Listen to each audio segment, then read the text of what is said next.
जय हिंद साथियों, कैसे हो आप साथियों। अगर आप ग्रेजुएशन या पोस्ट ग्रेजुएशन के स्टूडेंट हैं और रिसर्च प्रोजेक्ट या रिसर्च पेपर का नाम सुनते ही कंफ्यूजन हो जाता है, तो आज की वीडियो आपके लिए बहुत जरूरी है। जी साथियों, आज की इस वीडियो में आपको रिसर्च पेपर या रिसर्च प्रोजेक्ट से रिलेटेड हर एक जानकारी मिलने वाली है कि कैसे रिसर्च पेपर या रिसर्च प्रोजेक्ट बनाया जाता है, कौन कौन से टूल्स आपको यूज करने होंगे और रिसर्च पेपर को आगे बढ़ाने के लिए, उसके मार्क्स को गेन करने के लिए आपको क्या करना होगा। सारी जानकारी मिलेगी आपको पूरी डिटेल्स के साथ में और साधारण भाषा में। लेकिन वीडियो में आगे बढ़ने से पहले चैनल पर अगर आप नए हैं और इसी तरह की इंफॉर्मेटिव वीडियोस देखना चाहते हैं तो हमारे चैनल को जरूर सब्सक्राइब करें और बेल आइकन के बटन को दबा के ऑल पे सेट करना बिल्कुल ना भूलें, ताकि हमारी आगे आने वाली सभी वीडियोस की नोटिफिकेशन आपको मिलती रहे और कोई भी वीडियो आपसे मिस ना हो। तो चलिए साथियों, शुरू करते हैं बिना किसी देरी के। तो साथियों, वीडियो में सबसे पहले समझते हैं कि आखिर रिसर्च प्रोजेक्ट होता क्या है।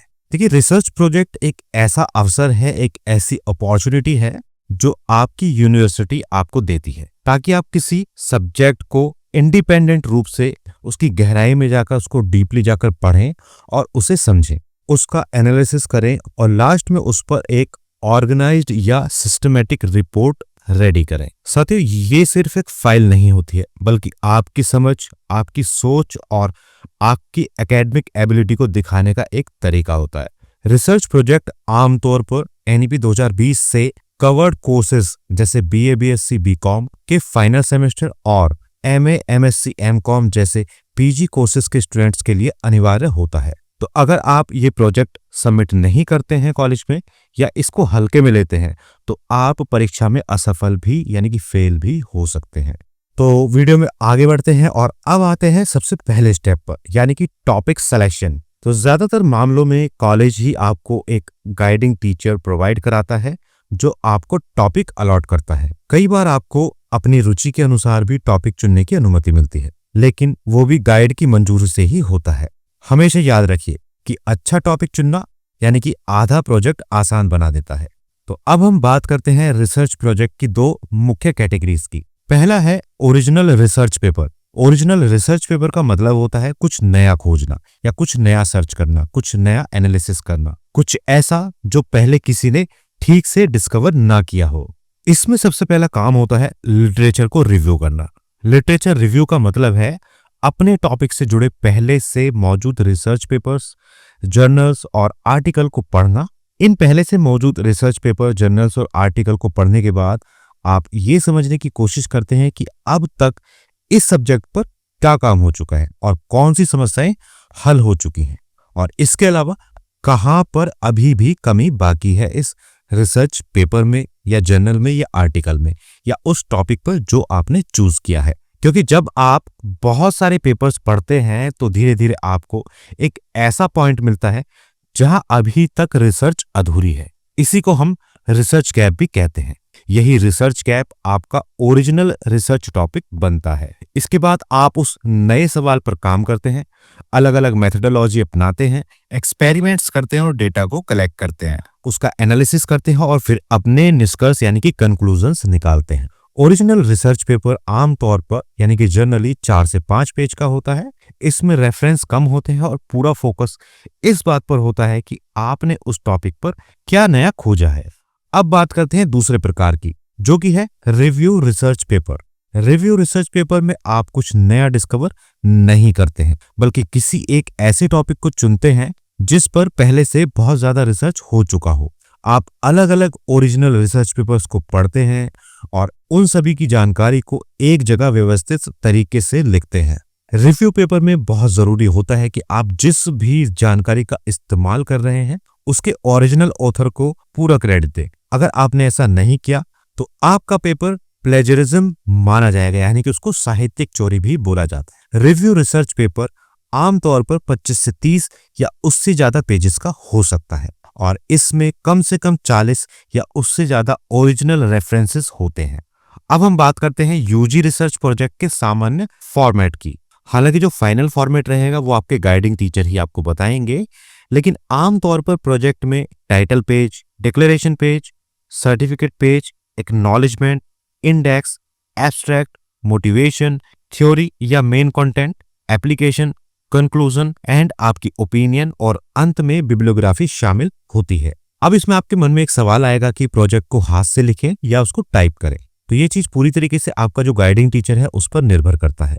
लेकिन अगर आप आगे चलकर उसी फील्ड में जाना चाहते हैं या प्रेजेंटेशन को अच्छा करना चाहते हैं तो टाइप किया हुआ प्रोजेक्ट ज्यादा बेहतर माना जाता है।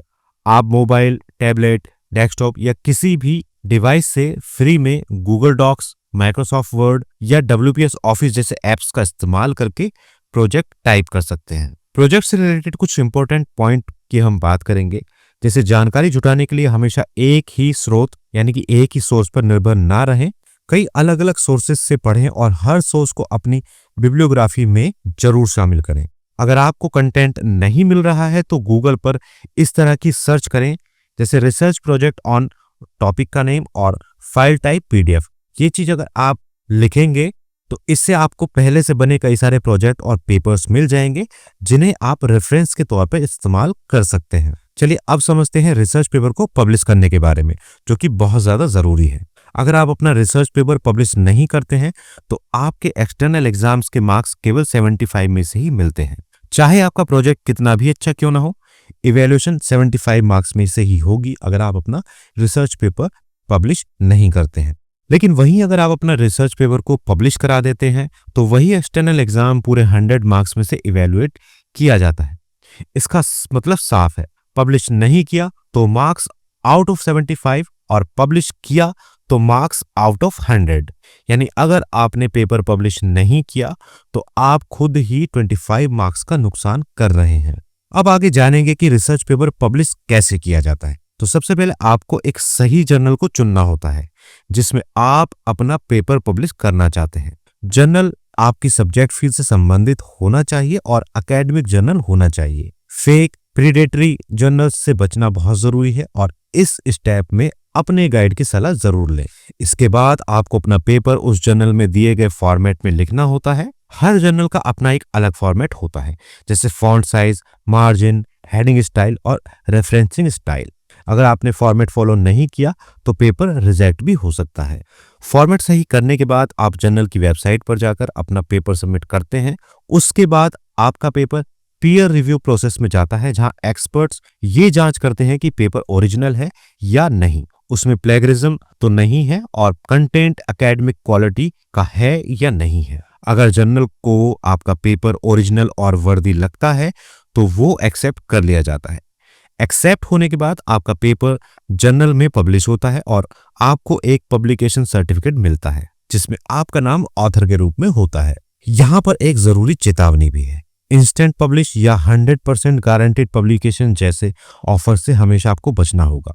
बिना रिव्यू के पेपर पब्लिश करना एकेडमिक रूप से सही नहीं माना जाता है। हमेशा अपने गाइड की सलाह लें और जीनियस जर्नल्स का ही चयन करें। तो लास्ट में दोस्तों यही कहना चाहूंगा कि रिसर्च प्रोजेक्ट सिर्फ मार्क्स के लिए नहीं होता, ये आपकी सोचने की क्षमता, लिखने की कला और भविष्य की दिशा को तय करता है। अगर आपने मेहनत करके अच्छा रिसर्च किया है तो उसे पब्लिश कराना सिर्फ मार्क्स बढ़ाने का तरीका ही नहीं है, बल्कि आपके फ्यूचर के लिए एक मजबूत निवेश यानी कि इन्वेस्टमेंट है। तो अगर आप चाहते हैं कि आपको रिसर्च प्रोजेक्ट या रिसर्च पेपर कैसे बनाया जाता है, क्या उसका फॉर्मेट रहता है, किस तरीके से प्रिपरेशन होती है, वो वीडियो अगर आपको चाहिए तो कमेंट बॉक्स में कमेंट कीजिएगा रिसर्च पेपर या रिसर्च प्रोजेक्ट कैसे बनाएं। अगर 100 कमेंट्स आते हैं तो आपके लिए वीडियो जरूर लेके आएंगे दोस्तों, और आपको एक एक चीज बताएंगे रिसर्च प्रोजेक्ट या रिसर्च पेपर से रिलेटेड। तो बस साथियों, इस वीडियो में इतना ही। अगर ये वीडियो आपको उपयोगी लगा हो तो इसको लाइक जरूर कीजिएगा और अपने सभी दोस्तों के साथ शेयर जरूर कीजिएगा ताकि उनको भी इसकी जानकारी मिल सके।